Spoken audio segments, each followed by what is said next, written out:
This is Mike Perkins. Again, welcome back. I think it's time to start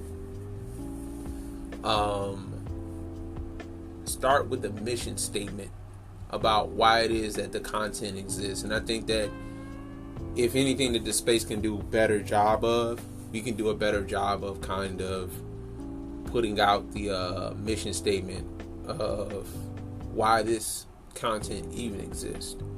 And a lot of times what women miss is that there again, and I restated, there's been a 50-year smear campaign on black men's reputation to justify black women's outcomes, so that the only reason that they're single moms is because black men are just impregnating everybody, or the reason that the boys don't read well is because black men are just leaving the house and they're not raising their kids, or the reason that there are no good men is because black men, or the reason that a woman is single is because black men are just unemployed, down low, violent, whatever. And we have to sort of unearth a lot of the bad things that have been stated about us over a span of 50 years. And in order to do that, a lot of times you have to reference black women because they have been the ones pushing the narrative. So it's likened to, if I'm going to explain racism, I might have to mention white people. And if white people ever said, well, why do you have to bring our name in it? Just talk about racism. It would sound stupid. Because the reality of it is that in order to say racism, you have to kind of say who is enacting, or activating the racism. And that would be white people. Who is enacting this smear campaign? And that would have to be black women.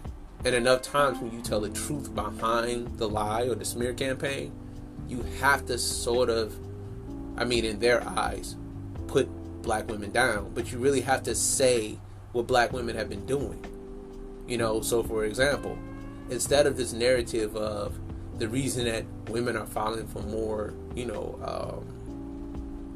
divorces than men are, is because women are deciding that they no longer want to deal with cheating and abuse. Well, the abuse numbers, the way they come out is that unidirectional abuse happens 2 times more with women than it does with men. 2 times as much. So twice as many times you all are hitting us, and that's what you're doing, rather than us hitting you. Now, I don't agree that anybody should be hitting anybody, but the facts are the facts. So that if we have to tell the truth, of which telling the truth is what this is about, then we have to say that the women are 2 times as likely to be hitting us or initiating violence in a relationship than we are. We have to say that. That may sound like a negative, but the reality of it is that's just the truth. And what a lot of times happens is that women take that as a put down because they're not used to the accountability associated with their actions. I.e., the reason I'm a single mom is not because I picked a hoe ass nigga who had 3 baby mamas before, but it's because niggas ain't shit. Right? Because somehow men ain't shit. That's really the issue. It's just that men ain't shit. And the problem I always have is that you don't get to say that for 50 years and then have no opposition. And then when you finally do have opposition, say, I don't understand. You should. You should certainly understand.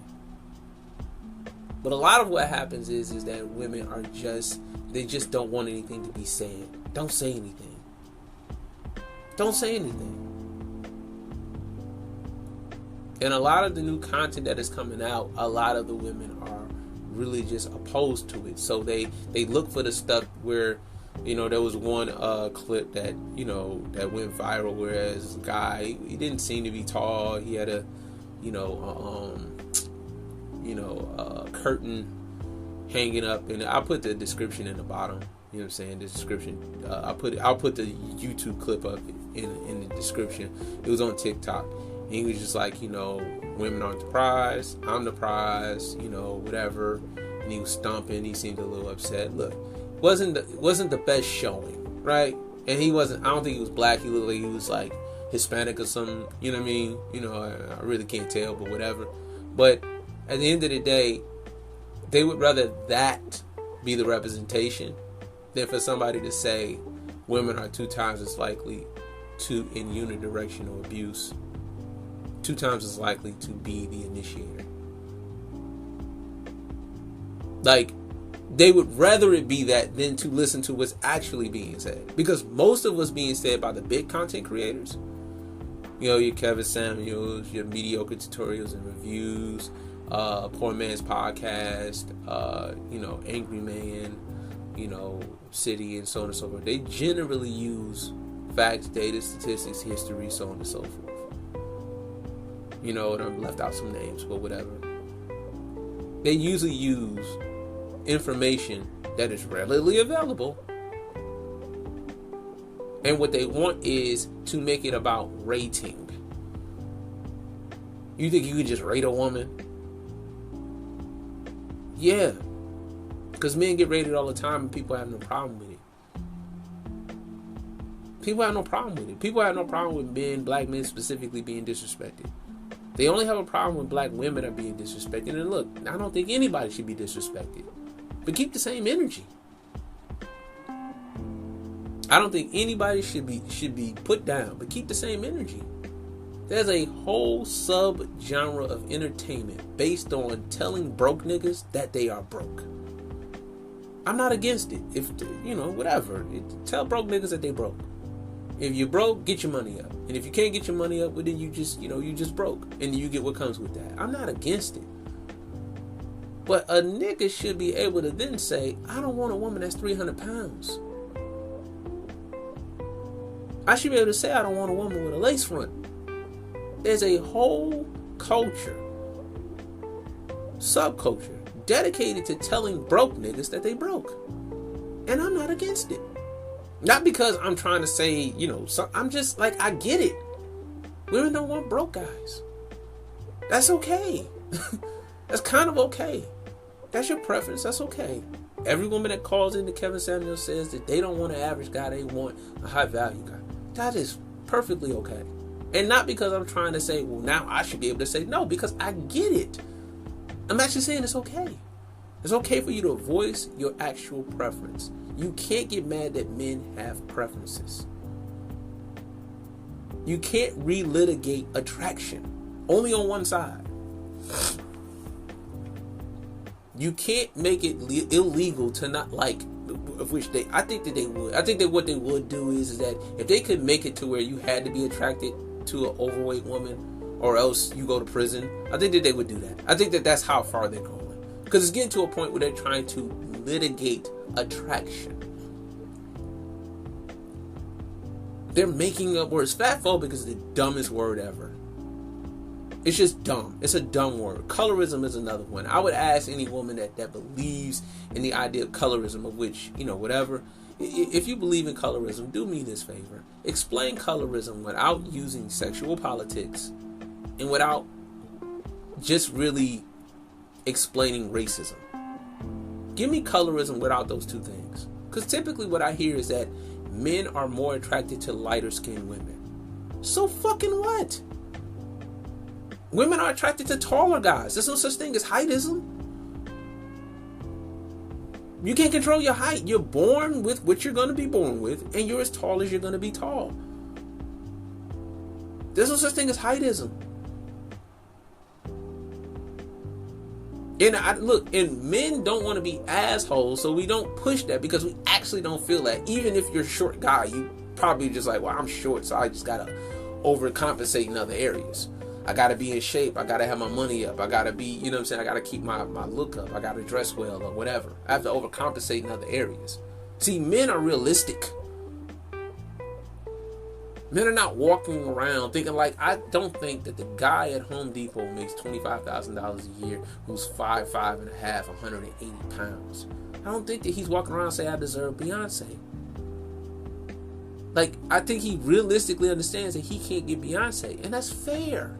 It's fair that he can't get Beyonce. Because the reality of it is that if he could get Beyonce, that's kind of an imbalance.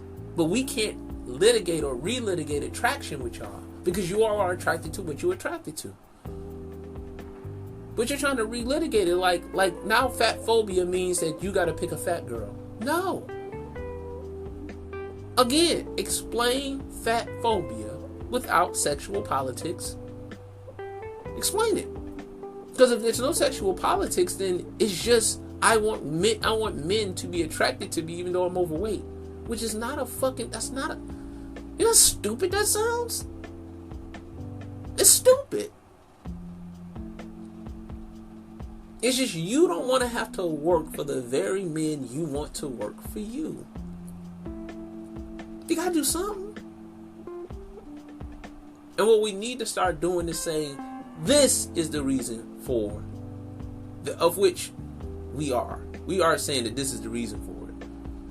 And a lot of the goofy shit that goes on, because there are always extreme dudes that just walk around and just say women ain't nothing but hoes and bitches and things of that nature. Alright, whatever. Like, you know what I mean? That exists. It's going to exist in every faction of entertainment, every you know, subculture. You know what I'm saying? It's going to exist some extreme ideas. You know what I mean? Even in the pro-black sector, or even in, you know what I'm saying, the Black Lives Matter or the liberal or conservative, there's always extremists. You know what I'm saying? That doesn't mean that is the norm. Be fair. Be fair. You know what I mean? Cynthia G has said that aborting black male babies is a solution. And if that's not the solution, she doesn't know what else is. I don't then take that and say that all black women think that. Like, I'm not an idiot. Don't be an idiot. And what women will do is they'll take the Hispanic guy off of TikTok who lost his mind. You know, not a really good showing. You know, I get what he was saying, but not a good showing. Could have said it better. Could have been more articulate. Could have calmed down and said it. Been a lot more stoic. The problem, though, is that they would rather take that and make that be the representation of what men are doing, as opposed to something that is a little more calculated. A little more fact-based. We have to unearth a lot of these lies because they're detrimental to not just us. They're detrimental to boys. Boys are going into this situation with this reputation and they don't even understand. It's like, where is this coming from? I know I'm not doing this. I know most of the people I know ain't doing this. So why am I getting like for example, the idea of a deadbeat dad is really an old idea, right? It's 70s, 80s, 90s. You know what I mean? And you know, and just as a sidebar, this is what they're trying to make you believe. They're trying to make you believe that black men were deadbeat dads by and large, right? And then that men left the house and just left. And they went to prison, or they just faded to black or whatever. And then there were enough of a surplus of dudes, a surplus of men that came back and were stepdads. Because black men are the most stepdaddy in this motherfuckers of all time. We just are. They don't do that in any other culture other than ours, to the extent that we do it. So it was a surplus of niggas that came back and were at least mommy's boyfriend, but sometimes, a lot of times, stepdads. So that's what they want you to believe. That we had so many dudes in the world, like so many black men, that there was enough to go to prison and be deadbeats, and also enough to come back and actually be stepdads. That's what they want you to believe, which is bullshit. Like, you know, it's bullshit. Like, one of the things cannot, those two ideas can't exist at the same time. But whatever. So let's just say that is what it is. When I became a dad in the mid 2000s, when I became a dad, I'm coming into being a dad with that reputation on me, even though I didn't do anything.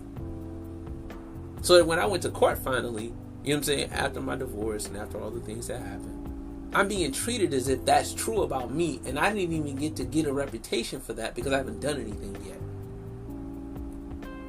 I was a boy. And what happens now is that I have to live with that on me even though I didn't do anything. And most men have to live with that on them. Meanwhile, 53% of black men don't have kids. 33% of black men are married, and most of those do have kids. 6% of men are in prison. And the men that are left over, even though they may have kids and are not married, it doesn't guarantee that they're deadbeats. Most of those are not deadbeats. Most men live with their kids. Most black men live with their kids. Black men are considered to be the most involved fathers. We have to repeat those stats. And women are still getting off this story of, well, men are just leaving their kids. The context of the content is that story exists. That narrative exists. And if we go by the frequency at which these things happen, we would obviously only talk about the guys who don't have kids, because it's more than half. And women are so, it's like, either, because I don't believe women are stupid. Black women are, I don't believe black women are stupid. But their narrative is so good that they don't even understand how ridiculous they sound. Black male voices that just say black women are just so wonderful are not the only voices. And this is what I find to be funny, and I addressed it on the last episode. You have a guy like Joe Budden, right? For example, who doesn't traditionally date black women. He just doesn't. You know what I'm saying? Who he dates is Latina, women, and that's fine. His preference is his preference. He just hasn't said it. He hasn't said, well, I only date Latino women. You know what I'm saying? He has, certain, cases and things of that nature that have been said about it. Whatever. The problem is, though, is that he eats off of this narrative because he gets to hide. Whereas the men who say, this is some bullshit, they're not hiding. Like, it'd be really hard to have a, case on you, a case pending. You know what I'm saying? Whereas a woman accused you of something, and to say the things that are being said now. It'd be real hard, because women will be like, well, you got a case pending, so. We just had recently, Chris Brown was accused of some things. And he shows the text messages, and turns out that he ain't really like that. Now, I'm not saying that he didn't do anything, but let's be real. You know what I'm saying? He shouldn't have to go through that. He shouldn't have to go through that. Now, Chris Brown, he's a 6'3", light-skinned guy that black women love and gave a pass to, because they do love him and they still listen to his music, even though he did what he did to Rihanna. But whatever. However it goes, whatever. Like, I let black women deal with that one. I let y'all deal with that one. Y'all figure out how y'all feel about Chris Brown, and just make sure not to be hypocrites. Oops, too late. But whatever. This content is needed. And what we need to start doing, of which we are doing, what we need to do is we need to continuously give the mission statement, the why. It's anti-propaganda. It's anti what has been being said, because these narratives are dangerous. They're not just dangerous for the men, they're dangerous for the boys. Eventually it gets to a point where the boys lose, because the boys have to go through it, and they don't have a point of reference, so that when my sons get old enough, they're going to be dealing with the same narrative that their mother's generation has been pushing, and they didn't do anything. They didn't even get a chance to fuck up or be good. And one may say, well, all I got to do is do the right thing. Well, I did the right thing. I still got in that courtroom and got my ass whooped. And I did the right thing. I didn't do anything wrong. Still went in the courtroom and got treated like some nigga. And women will tell you all the time, black women will tell you all the time that black men get treated poorly in court. If you ask them just randomly, do you think black men get treated fairly in court? No. It's like, why? Because this, that, and the third. They would give you reasons. As soon as you went to family court, they say, well, why when we get to family court, you act like, oh, that's different. They'll tell you it's different. You know why? Because we're being treated unfairly at the hands of them. The system is just, it's like a bat. It doesn't get enacted or activated until somebody uses it. Bats don't hit people in the head. People with bats hit people in the head. And we go into that courtroom and they give the black woman the bat. And she says, okay, you can tell your side, but if you say something I don't like, I'm going to hit you with the bat. But if you don't say nothing I don't like, then I won't hit you. But if you say something I don't like, I'm going to hit you with the bat. And then you hit him with the bat when he says, I think that we should have 50-50 custody. I don't like that. And so to the tune of 90%, we're losing custody hearings. You don't think that has anything to do with narrative? You don't think that has anything to do with the smear campaign on our reputation? You think that that's just fair? 90%? Really? I would challenge anybody under the sound of my voice to find a study, a number, stat, whatever, some data, some history that suggests that black men are poor fathers. I would also challenge you to, in the same search, find something that says that black women are good moms. Not to say I think you're bad, but like just find something to say you're good. Or is it just this reputation of, even as a crack fiend, you always was a black queen? Tired of that shit. Y'all can't live off the reputation of somehow you're just good anyway. We have enough information that shows that that's not necessarily true, but I wouldn't even go so far as to say you're bad. I'm just saying we're not bad. But in order to unearth that reputation of us just being bad, that lie, that myth, in order to unearth it, we have to say, hey, look at what they're doing. They're the custodial parents most often, and they're actually having their little boys read at a 4th grade level. No one could argue it's because the dad isn't around. Well, if the dad is that important, get the kids to the dad. We shouldn't be losing custody hearings to the tune of 90%. If that's the case, if we're that important, of which I believe that we're that important, the numbers suggest that we're that important. Only 12% of the boys are reading at grade level or better. Everybody else is reading poorly. We gotta start telling them, because then you get to these points where it's like the Nicki Minaj and Joe Budden situation. Like it's like they're arguing something that nobody else is arguing. Like they're arguing disrespecting black women. It's just like, well, who's arguing disrespect black women? Like nobody's saying we should be able to disrespect black. Like nobody's arguing that. It's a straw man argument. We all are in agreement. Nobody should disrespect black women. But then it's just like, okay, what do you deem disrespect? You know what I'm saying? Like, what do you deem disrespect? Because the problem is that you all are deeming disrespect anything that you don't like. So that the line keeps getting moved back into a point where it's just like, well, if you just say anything we don't like, say anything we don't like, and that's disrespect. Meanwhile, she can tell people suck a dick.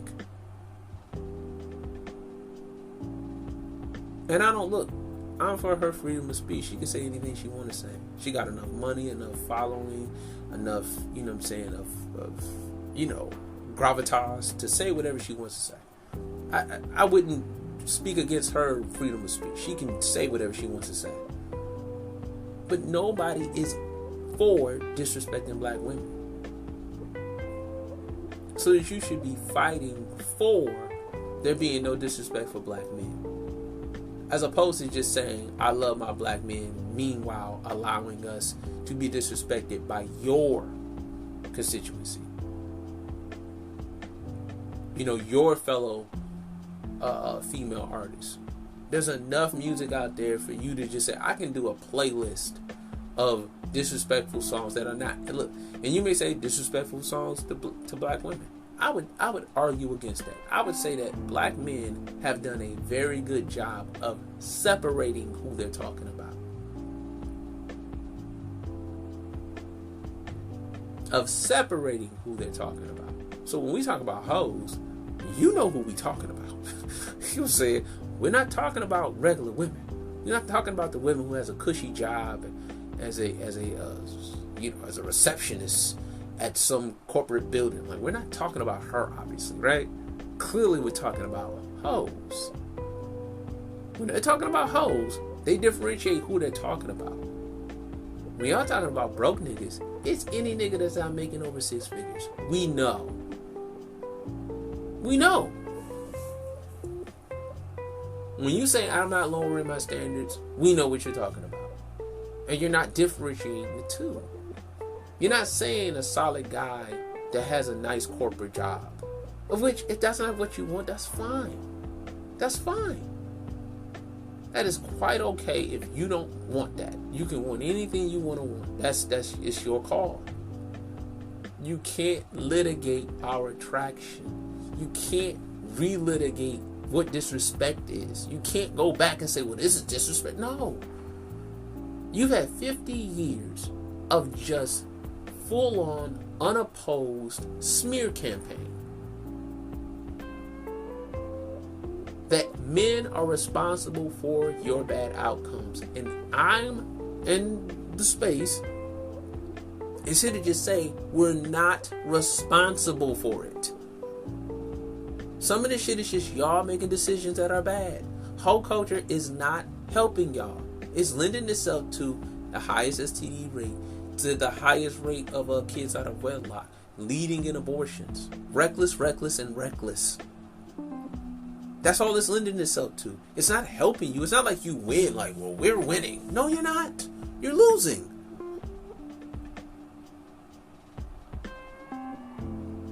Again, the Maury Povich show is a show based on the sexual indiscretions of black women, mainly, mostly. Niggas is getting on stage cabbage patching because they not the baby daddy. 30% of paternity tests are negative as of now. That's of people who are willingly taking the test, where they're not litigated or obligated to actually take the test. Imagine if they mandated it.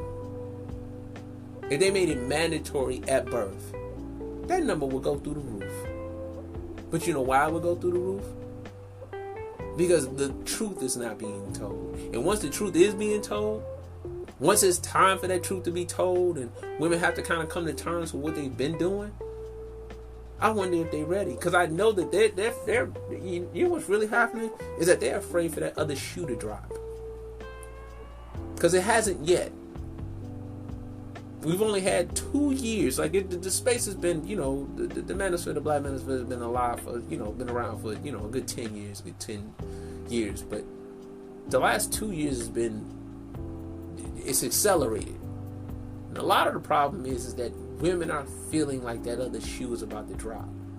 It's really an age thing. Like, I think that the 30 to 40-year-old women are really feeling it because it's getting to a point where a lot of the stuff that they've been living on, it doesn't work, it doesn't apply anymore because they're no longer 20. And you can get away with shit when you're 20. A lot of shit you can get away with when you're 20. When you're attractive, you can get away with a lot. So even at 31, 32, you can still get away with a lot. And I'm not saying you're unattractive after 32. I'm just saying that eventually it gets to a point where you start seeing that women are more attractive than you. It's a time when you don't see nobody. But that other shoe is about to drop for a lot of women. They're giving you universal basic income. They're giving you campaign promises and so on and so forth. They're not doing that because they don't think that other shoe is about to drop. The other shoe is about to drop. And when it does, it ain't going to be good for a lot of you. All these lies about how well you're doing financially, they going to come out. All these lies about how men did you wrong, it's going to come out. We are trying to just clear our name. We are not responsible for your outcomes. You have agency over your decision making. You have agency over your body. You have agency. Be the same strong, independent woman that you was when you was making the decision as when the consequence comes. So to Nicki Minaj, to Joe Budden, and anybody of that ilk, please understand that the content is necessary because our reputation has been besmirched. And in order to paint the picture the way that it has to be painted, we need to use all the colors. And some of those colors involve saying that, look, black women did this to themselves. It's not disrespect. It's not complaining. It's explaining. Alright, I'm gonna get on out of here, man. Like, I'm gonna try to keep going with these uploads. All of the Twitter, Instagram, Facebook stuff is in the description. You know, keep showing love, and we'll keep doing the content, man. Thank you.